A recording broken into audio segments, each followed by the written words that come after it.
Hello student, welcome back to my YouTube channel Asha medical classes. आज हम क्या पढ़ने वाले हैं? Anti diarrhoeal drugs. Anti that means क्या होता है? Anti against. एंड डायरिया क्या होता है?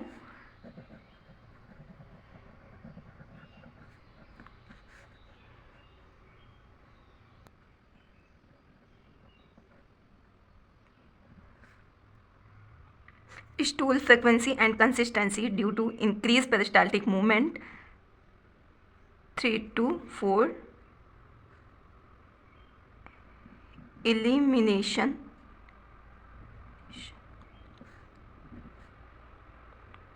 of three stool 3 to 4 time in 24 hours. Okay, तो देखो बच्चों, डायरियल ड्रग्स क्या होता है? अगर हम इसको दो पार्ट में डिवाइड करें तो anti that means against, and diarrhoea increase stool frequency and consistency due to increase peristaltic movement. जब पेरिस्टाल्टिक मूवमेंट इंक्रीज होगा तो उसकी वजह से क्या होगा? डायरिया कॉज होगा, यानी पर्सन बार बार स्टूल पास आउट करेगा और क्या होगा? उसकी कंसिस्टेंसी इंक्रीज हो जाएगी। और ये नॉर्मली क्या होगा कि 3 to 4 टाइम इंक्रीज होगा, तो उसको हम क्या कहेंगे? डायरिया। 3 to 4 टाइम वो स्टूल पास आउट कर रहा है तो उसको हम डायरिया में कंसीडर करेंगे। लोग डायरिया, लूज मोशन और डिसेंट्री में कंफ्यूज हो जाते हैं। डायरिया क्या होता है? इसमें क्या होता है? फ्रीक्वेंसी और कंसिस्टेंसी इंक्रीज हो जाती है। और लूज मोशन क्या होता है? उसमें भी इंक्रीज हो जाती है फ्रीक्वेंसी और कंसिस्टेंसी। दोनों में डिफरेंस ये है कि उसमें लूज स्टूल रहता है और डायरिया में वाटरी स्टूल रहता है। और एक आता है डिसेंट्री। डिसेंट्री में क्या होता है कि चावल का जो माड़ होता है उस टाइप से स्टूल अगर पास आउट हो तो उसको हम डिसेंट्री कहते हैं। डिसेंट्री को जैसे हम नॉर्मल भाषा में पेचिस भी कहते हैं, तो उसको हम डिसेंट्री कहते हैं। तो इन सारी चीज़ों में कन्फ्यूज नहीं होना है। और मेन ड्रग्स जो हम पढ़ते हैं वो है anti diarrhoeal drugs. Anti diarrhoeal drugs क्या होता है? वही सेम अभी जो मैंने बताया, stool frequency and consistency increase हो जाती है, उसको हम क्या कहते हैं? डायरिया कहते हैं। और एंटी डायरियल ड्रग्स क्या करता है? ये फ्रिक्वेंसी और कंसिस्टेंसी को कम कर देता है एंटी डायरियल ड्रग्स। तो वो फिर क्या हो जाता है? नॉर्मल हो जाता है, स्टूल नॉर्मल पास आउट होता है। ओके, अब इसकी डिफिनीसन हम देख लेते हैं। Anti diarrhoeal drugs are agent use to reduce the frequency and fluidity of stool. Fluidity यानी जो फ्लूड प्रेजेंट हो रहा है स्टूल में, वो इंटेस्टाइन उसको एब्जॉर्ब नहीं कर रहा है वाटर को, तो वो स्टूल में ही प्रेजेंट मिलेगा आपको देखने को of stool in diarrhoea. They act by slowing intestinal mobility, increasing fluid absorption और killing causative organism. Anti diarrhoeal drugs होती है वो, उसका काम क्या होता है? मोबिलिटी को, जो इंटेस्टाइन में मूवमेंट हो रहा है उसको पेरिस्टाल्टिक मूवमेंट कहते हैं, तो उस मूवमेंट को ये स्लो कर देगा। ओके, और जो भी वाटर एब्जॉर्ब नहीं हो रहा था इंटेस्टाइन में, वो स्टूल में मिक्स हो जा रहा था, उसको ये ड्रग्स क्या करेगा? इंटेस्टाइन में एब्जॉर्ब करेगा। जैसे सपोज ये इंटेस्टाइन की वाल है, तो ये क्या करेगा? इसमें इंटेस्टाइन के वाल में एब्जॉर्ब करेगा वाटर, जितना भी वाटर रहेगा एब्जॉर्ब हो जाएगा। ओके, तो ये क्या करता है कि इंटेस्टाइन के वाल में वाटर को एब्जॉर्ब करवाता है। और जितने भी जिसकी वजह, जैसे कोई पॉजिटिव ऑर्गेनिज्म है, बैक्टीरिया, इन सब की वजह से, इन्फेक्शन की वजह से, टॉक्सिसिटी की वजह से अगर कॉज हो रहा है डायरिया, तो उस ऑर्गेनिज्म को भी किल करने का काम करता है। ओके, अगर टॉक्सिसिटी है तो उसको रिमूव करने का काम करता है। कोई बैक्टीरिया है उसको किल करने का काम करता है। इंटेस्टाइन में वाटर को एब्जॉर्ब करने का काम करता है। और जो इंटेस्टाइन में इंक्रीज हो गई है मूवमेंट, उसको स्लो डाउन करने का काम करता है ये anti diarrhoeal drugs. Okay, classifications की बात करें तो ओपियाइड डेरिवेटिव्स। ओपियाइड डेरिवेटिव्स आपने बहुत जगह इसका नाम सुना होगा। तो ये सबसे पहले है लोप्रामाइड। लोप्रामाइड कितना देंगे? हम पहले डोज की बात करते हैं। तो 4 mg फर्स्ट डोज, यानी पहली डोज जो होगी उसको हम 4 mg देंगे। लेकिन जो दूसरी डोज होगी उसको हम इसका हाफ देंगे, यानी 2 mg each losing stool. Okay, यानी समझिए आप इस चीज़ को, 4 mg पहली डोज देंगे अगर किसी पर्सन को डायरिया की शिकायत है तो। फिर उसके बाद उसका हाफ कब देंगे? जैसे वो स्टूल पास किया तो क्या होगा कि फ्लूइड की कमी हो जाएगी, क्योंकि फ्लूइड लॉस हो रहा है, तो उसको मेंटेन करने के लिए 2 mg देंगे। जो मूवमेंट इंक्रीज हो रहा है पेरिस्टाल्टिक मूवमेंट उसको कम करने के लिए 2 mg देंगे। ओके, डाइफेनॉक्सिलेट प्लस एट्रोपिन, ये दोनों साथ में ड्रग्स देंगे। कितना देंगे? 5 mg QID unit control. Okay, 5 mg देंगे। एंड उसके बाद इसका मैकेनिज्म ऑफ एक्शन क्या होता है? ये जो म्यू रिसेप्टर्स होते हैं, म्यू ओपियाइड रिसेप्टर्स होते हैं इंटेस्टाइन में, उसको क्या करता है, उससे जाके ये चिपक जाता है। चिपकने के बाद जो इंटेस्टाइन की मूवमेंट है उसको ये डिक्रीज कर देता है। डायरिया में क्या था, ये बहुत ज़्यादा इंक्रीज था, लेकिन इसमें ड्रग्स लेने के बाद ये क्या करेगा, ओपियाइड डेरिवेटिव्स, ये म्यू रिसेप्टर के पास जाके जॉइंट हो जाएगा। जॉइंट होने के बाद वहाँ पे जो पेरिस्टाल्टिक मूवमेंट है उसको डिक्रीज कर देगा।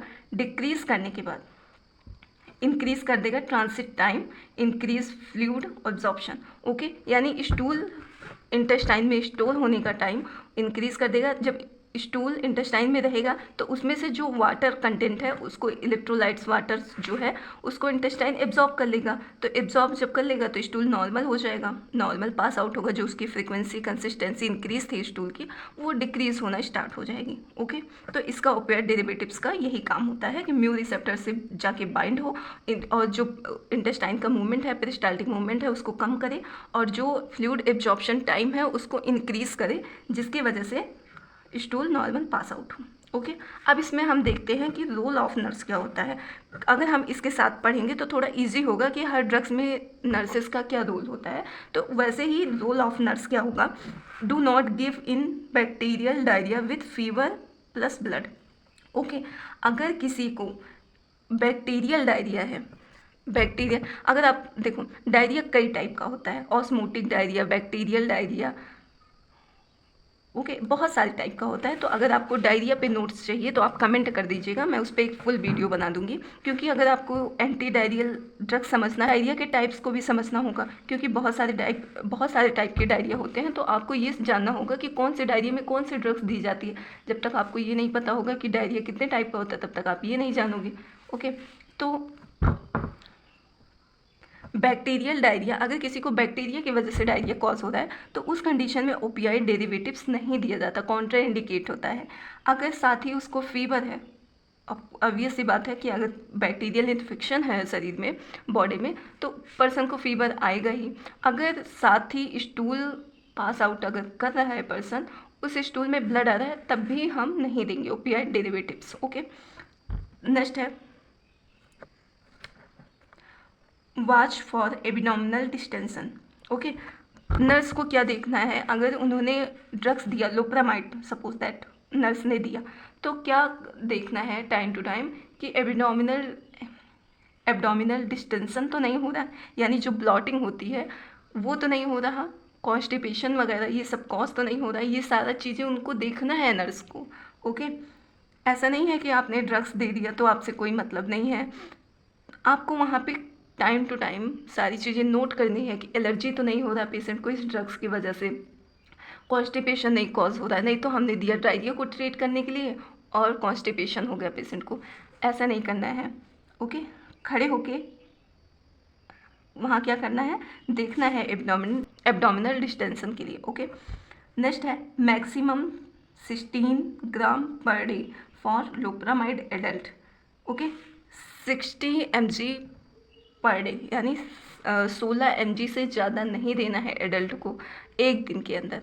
ओके, नेक्स्ट है Contra indicate less than 2 year child. Okay, अब कॉन्ट्रा इंडिकेट है 2 साल के बच्चों में नहीं देते हैं।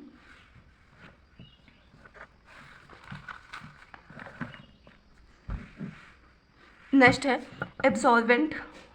एब्जॉर्बेंट, इसका नाम से ही इसके क्लियर है कि किसी चीज़ को एब्जॉर्ब करना, पेट में जाके, स्टमक में जाके, इंटेस्टाइन में, वहाँ पे किसी चीज़ को एब्जॉर्ब करना। ओके, नाम से ही क्लियर हो रहा है। तो एब्जॉर्बेंट में क्या होगा, कौन सी ड्रग्स आएंगी, कोयोलिन, प्रोनाउंसिएशन सबका अलग अलग होता है, तो आप जो आप याद कर सकें उस हिसाब से आप पढ़िए, उस हिसाब से आप इसको पढ़िएगा। तो कोयोलिन जो होता है प्लस पेक्टिन, ये दोनों ड्रग्स का कॉम्बिनेशन हम देते हैं। और दूसरी क्या ड्रग्स होती है, एक्टिवेटेड चारकोल। ओके, अब इसके नाम से क्लियर हो गया होगा कि क्या होता है, इस ड्रग्स को क्यों देते हैं। ओके, तो पहले हम इसको मैकेनिज्म ऑफ एक्शन इसका देखेंगे। ये क्या करता है, absorb toxin, okay, and bacterial irritants on intestinal वाल, ओके। जैसे किसी ने अगर पॉइजन्स इनटेक कर लिया है तो ये ड्रग्स क्या करता है, एब्जॉर्बेंट जो एक्टिवेटेड चारकोल होता है इसको देते हैं, जो भी उसमें बैक्टीरिया कंटेंट हो या कह सकते हो आप जो भी पॉइजनस हो उसको ये क्या करता है, चिपका लेता है। चिपकाने के बाद क्या करता है, उसको बॉडी से बाहर निकाल देता है, एब्जॉर्ब कर लेता है और बॉडी से बाहर निकाल देता है, ओके। मेनली इसको हम पॉइजनस डायरिया, पॉइजन की वजह से अगर डायरिया हो रहा है या कोई ऐसी बैक्टीरिया है जो इंटेस्टाइनल वाल को इरिटेट कर रही है तो उसके लिए हम इसको देते हैं, ओके। नेक्स्ट आता है एंटी सेक्रेटरी। इसमें कौन कौन सी ड्रग्स आती हैं, racecadotril 100 mg TDS before meal, okay. Meal के पहले इसको देना है 100 mg। एंड विस्मूथ सब सैलिसिलेट, ये जो ड्रग्स होती हैं इसको देते हैं। अब बिस्मूथ क्या कितना देंगे, ओरली देंगे 524 mg या 30 ml एवरी 30 to 60 मिनट देंगे, ओके। हर आधे घंटे से 1 घंटे के बाद 30 ml दे सकते हैं ड्रग्स को। एंड इसको मैक्सिमम कितना डोज देना है, 8 से ज़्यादा नहीं होना चाहिए एक दिन के अंदर, ओके।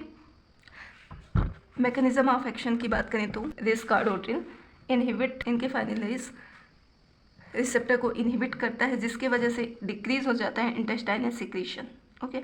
अब बिस्मूथ क्या करता है, bismuth has anti secretory plus anti microbial action, यानी ये इसके दो काम होते हैं। एंटी सेक्रेटरी यानी कि जो इंटेस्टाइनल में सिक्रीशन है उसको ये डिक्रीज करता है, प्लस जो भी माइक्रोबियल इन्फेक्शन है उसको ये कम करता है। नेक्स्ट आता है रोल ऑफ नर्स। इस ड्रग्स को देने में क्या रोल हो सकता है एक नर्स का, तो जो बिस्मूथ है उसको क्या करना है, bismuth avoid in children with viral illness, okay. अगर किसी बच्चे ये ध्यान रखना है कि वायरल इन्फेक्शन ना हो उसको, नहीं तो ये क्या कॉज कर सकता है, रेस सिंड्रोम कॉज कर सकता है, plus black tongue and black stool भी कॉज कर सकता है। तो ये सारी चीज़ें हमें देखना है कि नहीं देना है 2 साल के बच्चों कम 2 साल के से कम बच्चों को नहीं देना है बिस्मूथ, ओके। नेक्स्ट है प्रोबायोटिक। प्रोबायोटिक क्या है, लैक्टोबैसिलस एंड एक्रोमाइसिस बाउलार्डी, ये ड्रग्स जो होता है ये प्रोबायोटिक के अंदर आता है। एंड इसका मैकेनिज्म ऑफ एक्शन देखें तो ये क्या करता है, रिस्टोर नॉर्मल गट्स फ्लोरा, यानी जो गुड बैक्टीरिया होते हैं इंटेस्टाइन में उसको क्या करना है, रिस्टोर करता है, ये उसको इकट्ठा करता है, जिससे कि जो इंटेस्टाइन में गुड बैक्टीरिया है उसको वो डिस्ट्रॉय ना हो। एंड पैथोजेंस, ओके, जो भी फ्लोरा है बैक्टीरिया है गुड बैक्टीरिया उसको ये क्या करता है, रिस्टोर करता है। अब इसमें रोल ऑफ नर्स क्या होगा, सेफ इन चिल्ड्रन, मतलब ये बच्चों में दे सकते हैं प्रोबायोटिक, क्योंकि अभी जो हमने तीनों ड्रग्स पढ़े हैं उसको बच्चों में नहीं दे सकते हैं, लेकिन ये वाली जो ड्रग्स है इसको हम बच्चों में दे सकते हैं प्रोबायोटिक, ओके।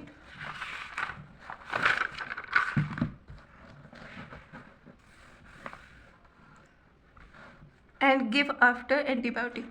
एंटीबायोटिक अगर कोई ड्रग्स लिया है तो उसके बाद भी हम इसको प्रोबायोटिक ड्रग्स को दे सकते हैं। अब नेक्स्ट है 5th एंटी माइक्रोबियल ड्रग्स। इसमें कौन कौन से ड्रग्स आते हैं, मेट्रोनिडाजोल, आपने बहुत जगह हॉस्पिटल्स में ये वाली ड्रग्स जरूर देखी होगी, मेट्रोनिडाजोल, ओके। नेक्स्ट आता है सिप्रोफ्लॉक्सिन, रिफॉक्सिमिन, ओके। बहुत जगह आपने ये देखा होगा ये ड्रग्स, लेकिन जब तक आप डायरिया का कॉजेज़ एग्जैक्ट नहीं पता कर सकते हैं तब तक आप डायरिया में कोई भी ड्रग्स नहीं दे सकते हैं, क्योंकि जो डायरिया होती है वो कई टाइप की होती है और ड्रग्स भी कई टाइप के आते हैं, सबकी अलग अलग, जितने टाइप की डायरिया उतने टाइप के ड्रग्स, तो सबकी अलग अलग ड्रग्स आती हैं, क्योंकि हर डायरिया में हर ड्रग्स को नहीं दे सकते हैं, कॉन्ट्रा इंडिकेट होती है। तो इसलिए बहुत ही इंपॉर्टेंट होता है कि डायरिया को डायग्नोस करना कि कौन से टाइप की डायरिया है, ओके। तो एंटी माइक्रोबियल डायरिया है किसी को तो उस कंडीशन में हम ये सारी ड्रग्स देंगे। इसका मैकेनिज्म ऑफ एक्शन क्या होगा, kill specific pathogens causing infectious diarrhoea, okay. वो गट्स जो इंटेस्टाइन है उसमें बहुत सारे गुड बैक्टीरिया होते हैं, लेकिन ये ड्रग्स क्या करती है, जो बैक्टीरिया डायरिया कॉज करती है उसी बैक्टीरिया को ये किल करता है। ओके, नेक्स्ट आता है रोल ऑफ नर्स। एक नर्स की क्या भूमिका हो सकती है अगर कोई भी एंटी माइक्रोबियल ड्रग्स को इनटेक कर रहा है।